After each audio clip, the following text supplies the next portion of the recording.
Bro, I beg no vex, so I'm not really familiar with the name Dondada.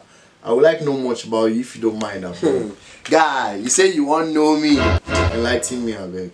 See, I don't like to talk about myself too much, but make I tell you one or two things. Guy, I don't blow tete, no be today, now you know me. Continue. Make I tell you. You see Davido, You see Davido, you know that song, Assurance. Bros, make I shock you. Now me get that song. Assurance. Calm down first. See that song, That song be enter my head. The inspiration be enter my head for night. See, I just say make I wait before morning go reach, bros. Say make I enter studio. The video don't drop the song. Jesus is bros, Lord. Hey, guy. Why now, guy? You pursue the guy now. You pursue him.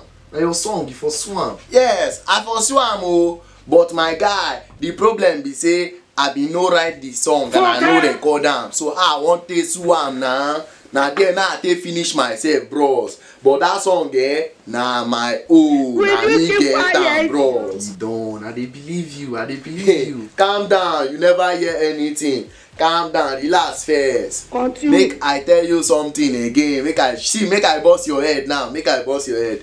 You see Whiskey. You see that song? Holla at your boy. Oh boy. That song now my own original. Are you serious? Lord. I write that song where I write that for book. God, original. You good, God, you good. You see that boy Whiskey there? The boy too get sense, bros. The boy too get sense. I say he don't change the song. He change down. Something where I write holla at your girl. The boy change down to holla at your boy. Whiskey. Hey, calm down, bro. See, I for show you, but the book don't lose. Never fear anything. You know those guy, I be big artists like this. I don't drop so many songs. See, are they international? You know? Do I know? Wow, bros. Guy, relax. Be calming down. Make I finally scatter your head. Nah. See, you will enjoy working with me. I am a very good producer too. You will enjoy working with me, my brother. Yes. Yes. Bros, yeah. You know Chris Brown.